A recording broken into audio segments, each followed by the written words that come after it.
तो hello everyone. तो आज के इस पर्टिकुलर वीडियो में डिस्कस करने वाले placement impact class 12th board result. काफ़ी सारे बच्चे इसको लेकर कॉन्फ्यूज रहते हैं कि आपका जो क्लास 12th का एग्रीगेट मार्क्स है वो कितना मैटर करने वाला है, नोट एग्रीगेट मार्क्स।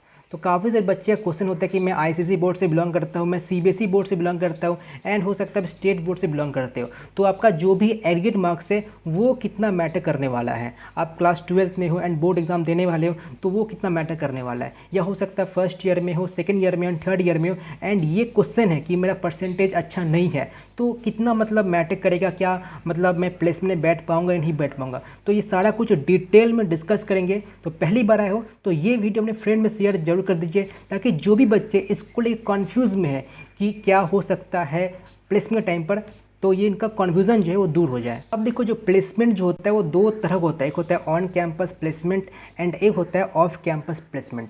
तो ये दो तरह के प्लेसमेंट है। इसमें क्या क्या डिफरेंस है, तो देखिए इसमें जो डिफरेंस है वो कुछ ऐसा है कि ऑन कैंपस जो है वो companies come to college and recruit, company आपके कॉलेज में आएगी एंड सिलेक्ट करेगी। तो ये हुआ ऑन कैंपस, ठीक है। मतलब आपका जो प्लेसमेंट हो रहा है वो कॉलेज से ही लग रहा है, इसमें कॉलेज का रोल होता है, ठीक है।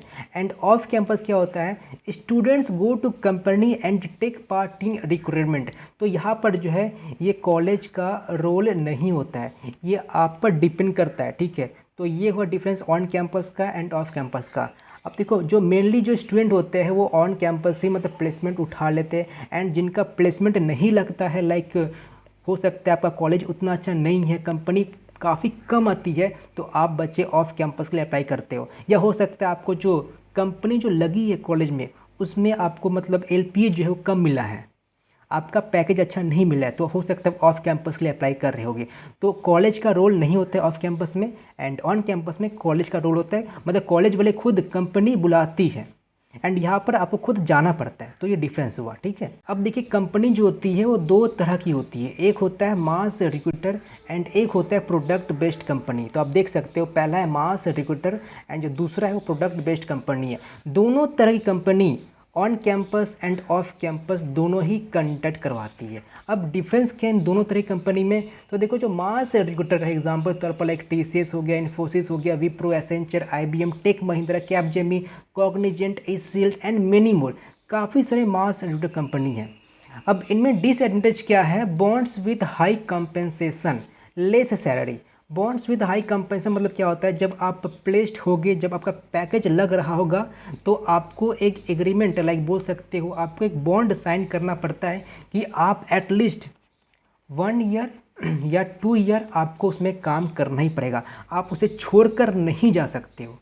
आप मतलब डिपेंड रहोगे कंपनी पर, मुझे इतना साल तो काम करना ही पड़ेगा, अगर नहीं करोगे तो आपका सिंपली जो सैलरी मिल रहा होगा वो डिडक्ट हो जाएगा। तो इसमें bonds with high competition and less salary and ऐसे काफ़ी से डिसएडवांटेज आपको देखने को मिलती है।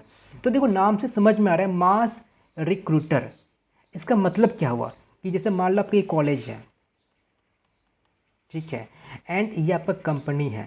तो सिंपली जो कंपनी है वो कॉलेज में विजिट करेंगी and mass amount of student को सिलेक्ट करेंगे। मास मतलब कि काफ़ी सारे स्टूडेंट लाइक जैसे मान लो आपके कॉलेज में टोटल 700 स्टूडेंट है, तो कोई एक पर्टिकुलर कंपनी आएगी एंड काफ़ी सारे स्टूडेंट को वो खुद उठा लेकर के जाएगी। जैसे मान लो टीसीएस आया एंड टीसीएस एक बार में ही आपका मतलब 300 स्टूडेंट को सिलेक्ट कर लिया गया, तो 700 स्टूडेंट में से 300 स्टूडेंट सिलेक्ट हो गई, तो एक बार आती है एंड काफ़ी सारे स्टूडेंट को लेकर चली जाती है।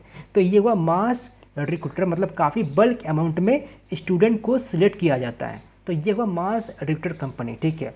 देन आता हम लोग का प्रोडक्ट बेस्ड कंपनी। तो एग्जाम्पल जैसे एडोबी हो गया, अमेजन हो गया, फेसबुक हो गया, माइक्रोसॉफ्ट हो गया, HP, Intel, Google, Flipkart, Paytm, Uber, Apple, Oracle and many more, काफ़ी सारे प्रोडक्ट बेस्ड कंपनी भी है। तो यहाँ पर आपको फ्लेक्सिबिलिटी जो है वो ज़्यादा देखने को मिलती है as compare to mass recruiter company. अब देखो, ये सिंपली वाइस वर्सा है मास रिक्रूटर का, आप बोल सकते हो ये जो है ये सिंपली वाइस वर्सा है मास रिक्रूटर का, ठीक है। तो यहाँ पर ऐसा कुछ नहीं होता कि आपको कम सैलरी मिल रही होगी, आपको एक अच्छी खासी पैकेज मिल रही होगी, तो ठीक है। तो ये सिंपली वाइस वर्सा है मास रिक्रूटर का। एंड यहाँ पर ऐसा कुछ काफ़ी कम ही देखने को मिलता है कि आपको इतना साल ही काम करना पड़ेगा। जो मास रिक्रूटर कंपनी होती है वो पहले ही मतलब आपसे एक एग्रीमेंट हो जाता है कि बॉन्ड फिक्स्ड हो जाता है कि आपको उतना साल ही काम करना पड़ेगा उस कंपनी में। तो जैसे देख सकते हो बॉन्ड कंपेंसेशन एंड ऐसी काफ़ी सारी आपको एडवांटेज प्रोडक्ट बेस्ड कंपनी में दिखेगी एंड काफ़ी सारे आपको डिसएडवांटेज मास रिक्रूटर कंपनी में देखने को मिलेगी। ठीक है, अब देखो जो दोनों तरह की जो कंपनी होती है, whether mass recruiter and product based company, दोनों तरह की कंपनी कुछ इस तरह से उनका प्रोसेस होता है। आप देख सकते हो कि आपको सिलेक्शन करने के लिए आपको इतने सारे स्टेप्स फॉलो करने पड़ेंगे। स्टेप 1 क्या है? Apply for company. लाइक कोई भी कंपनी कॉलेज में आई तो आप उसके लिए अप्लाई तो करोगे ही। तो अप्लाई का पहला क्राइटेरिया यही होता है कि वही बच्चे अप्लाई कर सकते हैं, लाइक मतलब वो बच्चे अप्लाई कर सकते हैं जिनका क्लास 12th में इतना परसेंटेज ऑफ मार्क्स है एंड उनका जो CGPA है मतलब लाइक 6 सेमेस्टर तक या 7 सेमेस्टर तक, तो वही बच्चे अप्लाई कर सकते हैं। मतलब जब कंपनी जब कॉलेज में आएगी तो ये इन्फॉर्म कर देगी। ठीक है, तो जो जो बच्चे मतलब उस क्राइटेरिया को फुलफिल कर पा रहे हैं तो स्टेप 1 का कंप्लीट हो जाएगा। देन स्टेप 2 होता है आपको एप्टीट्यूड टेस्ट देना पड़ता है। स्टेप 3 कोडिंग टेस्ट देना पड़ता है। स्टेप 4 टेक्निकल डिस्कशन होता है। स्टेप 5 HR इंटरव्यू एंड आपका फाइनली सिलेक्शन हो जाता है। तो ये है हम लोग का फिल्ट्रेशन प्रोसेस। स्टेप 1 में मतलब बोल सकते हो एलिमिनेशन राउंड है। ठीक है, यहाँ पर मेनली बच्चे एलिमिनेट कर दी जाते हैं, लाइक जो भी मतलब क्लास 12 का मार्क्स अचीव नहीं कर पाए हैं, जो उनका रिक्वायरमेंट है एंड वो CGPA मेंटेन करके नहीं रख पाए, तो स्टेप 1 से काफ़ी सारे बच्चे एलिमिनेट हो जाते हैं। ठीक है, अगर वो क्राइटेरिया फुलफिल नहीं कर पाते हैं तो ये है फिल्ट्रेशन प्रोसेस। अब देखो एग्जाम्पल के तौर पर जैसे मान लो आपके जो टोटल स्टूडेंट है आपके कॉलेज में वो 900 स्टूडेंट है सारे डिपार्टमेंट को मिला करके। ठीक है, अब जैसे मान लो जो बच्चे एलिजिबल हैं उसमें से सिर्फ मतलब 750 बच्चे ही एलिजिबल हैं एंड जो बाकी बच्चे हैं 150 जो 150 बच्चे हैं वो क्राइटेरिया को फुलफिल नहीं कर पा रहे। उनका मतलब जो रिक्वायरमेंट है कंपनी का क्लास 12 में होना चाहिए एंड CGPA इतना होना चाहिए, वो उस रिक्वायरमेंट को फुलफिल नहीं कर पा रहे। तो जो एप्टीट्यूड टेस्ट है उसमें बस 750 स्टूडेंट को ही मतलब टेस्ट वो दे पाएंगे।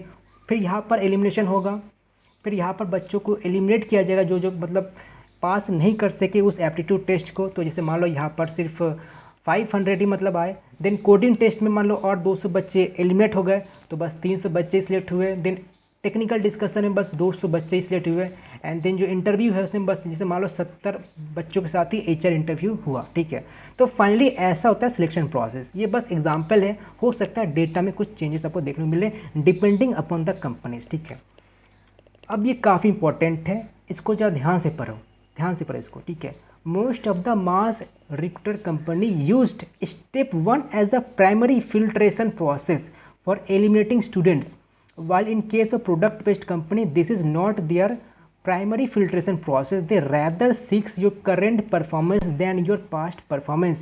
They do consider on other factors besides step 1. देखो जो मास रिक्रूटर होती है उनका मेन टारगेट होता है कि मैं कोई पर्टिकुलर कॉलेज में जाऊँ, लाइक सपोज कोई कॉलेज है ABC एंड वहाँ से मैं एक बल्क अमाउंट में स्टूडेंट को सिलेक्ट कर लूँ, तो उनका सिलेक्शन मतलब काफ़ी ज़्यादा होता है। ठीक है, जैसे मान लो मुझे टोटल 350 बच्चों को सिलेक्ट करना है, लाइक एग्जांपल तौर पर जैसे मान लो विप्रो है। ठीक है, तो विप्रो का टारगेट है मैं इस कॉलेज में विजिट कर रहा हूँ तो मुझे 350 बच्चों को सिलेक्ट करना है। ठीक है, तो देखो उस टोटल स्टूडेंट में से लाइक 900 स्टूडेंट है तो वो तो पहला मतलब जो मैक्सिमम जो एलिमिनेशन होता है ना, उनके पास ज़्यादा समय होता नहीं है। लाइक इतने सारे बच्चों को HR इंटरव्यू होगा, इतने सारे बच्चों को कोडिंग टेस्ट में करवाऊंगा, उतने समय नहीं है उनके पास। उनको काफ़ी सारे बच्चों को सिलेक्ट करना होता है। अगर काफ़ी सारे बच्चों को अगर सिलेक्ट करोगे तो आप मेनली स्टेप 1 को as a primary filtration process अपनाओगे। तो स्टेप 1 से क्या होता है, जो मास रिक्रूटर कंपनी होती है वो काफ़ी सारे बच्चों को एलिमिनेट कर देती है कि बस इन्हीं बच्चों को मैं ये सब चीज़ों को करवाऊँगा, लाइक बस यही जो 4 स्टेप है 1 2 3 4 बस यही स्टेप्स में कराऊँगा। उनके पास ज़्यादा समय है ही नहीं क्योंकि उनको काफ़ी सारे बच्चों को रिक्रूट करना होता है। लेकिन जो प्रोडक्ट बेस्ड कंपनी होती है ये भी मतलब स्टेप 1 को फॉलो करती है लेकिन as a primary filtration process नहीं होता है। They do consider on other factors beside step 1। तो स्टेप 1 तो करते ही है लेकिन जो बाकी जो फैक्टर है वो भी मैटर करता है। तो आप बोल सकते हो कि अगर आपका परसेंटेज सही नहीं है लेकिन जो बाकी सब जो चीज़ है, लाइक आपका कोडिंग काफ़ी अच्छा है, आपने काफ़ी प्रोजेक्ट बना रखे हैं, तो उसमें आपको काफ़ी बेनिफिट मिलेगा प्रोडक्ट बेस्ड कंपनी में। लेकिन मास रिक्रूटर जो होती है वो पहली बच्चों को एलिमिनेट कर देती है। आप हो सकता है प्रोजेक्ट काफ़ी अच्छा बनाया हो, लेकिन अगर आप वो क्राइटेरिया को फुलफिल नहीं कर पा रहे हो तो आप सिंपली एलिमिनेट हो जाओगे। अब चलो स्टेप 1 के बारे में डिटेल डिस्कशन करते हैं। लाइक आपको क्लास 12th में कितना एग्रीगेट मार्क्स लाना पड़ता है एंड सीजीपीए कितना मेंटेन करके रखना पड़ता है, ठीक है। तो देखिए जो क्लास 12 का जो रिजल्ट है, consider the candidates who have 60% aggregate in 12, जो मैक्सिमम जो कंपनी होती है वो 60% उनका क्राइटेरिया होता है। अगर आपका 60% नहीं है तो आप सिंपली उस कंपनी में अप्लाई नहीं कर सकते हो। जो मैक्सिमम जो कंपनी होती है, कुछ कुछ कंपनी तो खैर 80% उनका क्राइटेरिया होता है कि अगर क्लास 12 में एग्रीगेट जो परसेंटेज 80% नहीं है तो आप अप्लाई नहीं कर सकते हो, ठीक है। तो डिपेंड करता है कंपनी टू कंपनी पर। तो जनरली जो है देख सकते हो, basically becomes a filtration process for mass recruiter. Nearly all the top mass recruiters follow this filtration process, ठीक है। While for product based company this is not the primary, आप देख सकते हो प्राइमरी फिल्ट्रेशन प्रोसेस नहीं होता है, ठीक है। They do consider on other factors beside step 1। Like example मैं बता रहा हूँ, लाइक टोटल मान लो कंपनी 40 आई है आपके कॉलेज में, ठीक है। 40 कंपनी में से 30 कंपनी आपको ऐसे मिलेंगे ही, ठीक है, जो कि ये बोलते हैं कि 60% है तो आप बच्चे अप्लाई कर सकते हो। एंड जो रिमेनिंग जो 10 है वो ये बोलते हैं कि अगर कोई 80% नहीं है तो आप अप्लाई नहीं कर सकते। सिंपली आप समझ सकते हो ना कि अगर आपसे परसेंटेज ऑफ मार्क्स ज़्यादा मतलब बोल रहे हैं कि तभी अप्लाई कर सकते हो, ऑब्वियसली मतलब उनका पैकेज भी अच्छा ही होगा। लेकिन जो मेजर जो मास रिक्रूटर कंपनी होती है उनका 60% रहता है एंड कुछ कुछ का 80% रहता है, 85% भी रहता है, ठीक है। तो ये डिफरेंस हुआ। अब सीजीपीए देखो, अगर आप टायर 3 कॉलेज से हो, अगर आप टायर 3 कॉलेज से हो एंड आप प्लेसमेंट में मतलब बैठना चाहते हो तो आप ट्राई कीजिए कि एटलीस्ट मैं इतना सीजीपीए मेंटेन करके रख पाऊँ, अगर टायर 3 कॉलेज से हो तो। एंड अगर टायर 2 और टायर 1 कॉलेज से हो तो ट्राई करो कि मैं इसके ऊपर ही सीजीपीए मेंटेन करके रख पाऊँ। अब देखो हो सकता है आपका 6.5 सीजीपीए है या आपका 54% है, तो ऐसे देखो काफ़ी कंपनी है जो मतलब ये सब जो स्टेप 1 है वो फॉलो नहीं करती है कि आपको इतना 12th में एग्रीगेट मार्क्स होना चाहिए, आपका सीजीपी इतना होना चाहिए, ठीक है। वो भी कंपनी हर एक तरह की आएगी, ऐसा नहीं कि बस एक ही तरह की कंपनी आएगी, कंपनी सब तरह की आने वाली है। बस मैं आपको डिफरेंस बता रहा हूँ कि जो मेजर कंपनी होती है उनका डिमांड यही होता है। आप नोट कर लीजिए कि जो टायर 3 कॉलेज है उनका सीजीपी 8.0 से ज़्यादा होना चाहिए एंड जो टायर 2 एंड टायर 1 कॉलेज है उसमें ट्राई करो कि 7.0 ऊपर से मेरा सीजीपी होना चाहिए, जो आपका जो 6 सेमेस्टर हो गया या 7 सेमेस्टर तक आपका हो रहा होगा सीजीपीए। देखो मैं अपना पर्सनल एक्सपीरियंस शेयर करना चाहता हूँ कुछ, कि I seen some student from top colleges. ये मेरा खुद का पर्सनल एक्सपीरियंस है, मैं खुद ऐसे काफ़ी सारे स्टूडेंट को देखा हूँ, ठीक है, कि some student from top colleges like example के तौर पर जादवपुर यूनिवर्सिटी हो गया, did not allow to seat for some companies. Like कुछ कंपनी आई थी जादवपुर में, तो ऑब्वियसली प्रोडक्ट बेस्ड कंपनी भी थी एंड मास रिक्रूटर भी थी, तो दोनों तरह कंपनी का खुद स्टेप 1 फॉलो करते हैं, ठीक है, स्टेप 1। अब जो प्रोडक्ट बेस्ड कंपनी होती है उनका मतलब ऐसा कुछ नहीं होता, स्टेप 1 ही फॉलो करेंगे कि आपका यहाँ पर ही एलिमिनेशन कर दिया जाएगा। जैसे देख सकते हो स्टेप 1 ये है, ठीक है। During on campus for not maintaining minimum CGPA depends on companies but there are few companies which they set step 1 as primary filtration process. तो मान लो जीव में टोटल लाइक 70 कंपनी आ गई, ठीक है। तो 70 कंपनी में से जो टॉप के जो 30 कंपनी होती है वो अपना एक पर्टिकुलर क्राइटेरिया सेट कर दी थी कि आपका सीजीपीए एंड क्लास 12 का जो परसेंटेज है इतना ही होना चाहिए, तभी आप अप्लाई कर सकते हो। तो सिंपली वो जो बच्चा था वो सारे कंपनी के लिए अप्लाई नहीं कर सका। लेकिन जादवपुर में कोई कंपनी का जो कमी नहीं है, काफ़ी सारी कंपनी आती है जादवपुर में, लेकिन वो बाकी सब कंपनी के लिए एलिजिबल था, वो अप्लाई कर दिया। तो मैं वही बोलूँगा कि जो टॉप का जो कंपनी आती है उनका क्राइटेरिया होता ही है कि आपको इतना सीजीपीए एंड इतना होना चाहिए। देखो आजकल ऐसे काफ़ी सारी कंपनी है जो मैटर नहीं करती है कि आपका कितना परसेंटेज था क्लास 12th में, आपका कितना सीजीपीए था कॉलेज में, ये मैटर नहीं करता है। आप कोडिंग कैसे करते हो, आपने क्या क्या प्रोजेक्ट बनाए हैं इन 4 ईयर, वो ज़्यादा मैटर करता है। तो सिंपली ये सब जो चीज़ें हैं कि जो हो चुका है, जो ऑलरेडी आप कर चुके हो, उसके बारे में अब मत सोचो।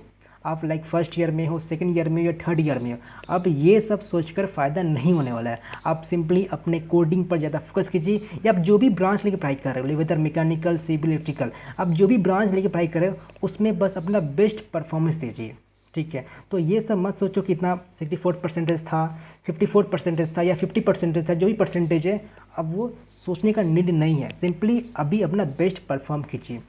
अब देखो कुछ मैंने कोरा से रिव्यू लेकर रखा है। मैं चाहता हूँ कि हर एक रिव्यू को आप लोग पढ़िए, हर एक मतलब रिव्यू काफ़ी इंपॉर्टेंट है। लाइक मैं कुछ रिव्यू आपको पढ़कर सुनाना चाहता हूँ।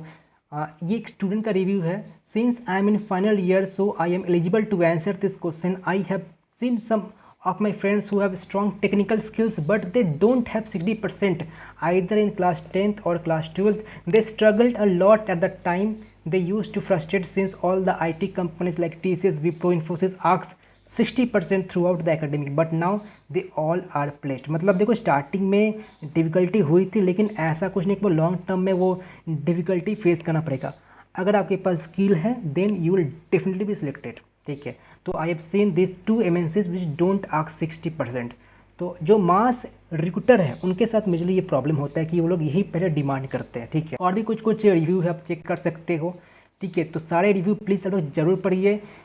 सारे रिव्यू मतलब मैंने कोरा से लेकर रखा है ताकि आपको एक खुद एक्सपीरियंस हो जाए कि मतलब कंपनी क्या डिमांड करना चाहती है आपसे। लाइक देखो एक बच्चे ने बोल रखा है कि going my personal experience I was not allowed to sit for many of such big names as my SSC marks were low. 64.18% था उनका। The company generally want at least 65%, मतलब 60% आप बोल सकते हो, एंड कुछ तो 70%, 80% एंड 85% डिमांड करती है। देखो मैटर करता है कि आप कितना पैकेज हुआ कंपनी ऑफर कर रही है। लाइक अगर कंपनी जैसे मतलब 3.6 LP ऑफर कर रही है तो आपसे ज़्यादा एक्सपेक्ट नहीं करेगी। आप अगर 60% मार्क्स लाए हो तो आप अप्लाई कर सकते हो। अगर जो कंपनी है वो अगर 5.4 LP ऑफर कर रही है तो ऑब्वियसली आपसे चाहेगी कि आपका जो क्लास 12 का जो मार्क्स है 70% हो। अगर वो 8.4 LP ये पैकेज ऑफर कर रही है तो सिंपली 80% उनका रिक्वायरमेंट होगा, ठीक है। तो ऐसा वैरी करता है। अब हर एक कंपनी के साथ ऐसा नहीं होता कि लाइक वो स्टेप 1 को फॉलो करेंगे फॉर एलिमिनेशन या फिल्ट्रेशन प्रोसेस के लिए, ठीक है। और क्या लिखा गया, लाइक एक बच्चे का रिव्यू है, yes they do quite a bit but if you do tremendously succeed in college no one would care. तो सिंपली आप अपने स्किल पर फोकस कीजिए, ठीक है। एक और 2 रिव्यू आप लोग प्लीज़ इसको भी चेकआउट जरूर कीजिए। Good marks in boards has certain advantages too, like if you are having good 12th marks around 80 to 85%, companies like TCS, Wipro will allow you to skip GD and aptitude test rounds and you can directly be called for HR round. Sometimes it happens that more number of students are shortlisted then board marks are often made as parameters for the final selection. तो काफ़ी सारी company क्या करते हैं direct class 12th and CGP के score पर आपको select कर लिया जाता है। तो keep working on your skills during engineering, skills related for whichever branch you want to study. Keep your interpersonal skills up to the mark. No company would want to reject a very skilled candidate. काफ़ी अच्छा statement है। Just because of a few lesser marks, after all this marks are just a number, marks does not exactly define your skills and expertise. तो अगर आप class 11th में हो and 12th में हो तो देखो ये सिंपली एक अपॉर्चुनिटी है, ठीक है। तो इस अपॉर्चुनिटी को लोग यूज़ कीजिए, ट्राई कीजिए कि जितना ज़्यादा हो सके उतना अच्छा मैं परसेंटेज मेंटेन करके रखूँ। एंड अगर आप फर्स्ट ईयर में हो, सेकंड ईयर में हो, थर्ड ईयर में हो एंड आपका परसेंटेज जो एग्रीगेट मार्क्स बढ़े नहीं है तो चिंता मत कीजिए, आप अपने स्किल पर फोकस कीजिए। तो अगर वीडियो अच्छा लगा तो अपने फ्रेंड में शेयर जरूर कीजिए, like subscribe and share, and हमारे चैनल को फॉलो कर सकते हो। ऐसे ही काफ़ी कंटेंट हम लोग इन फ्यूचर अपलोड करेंगे।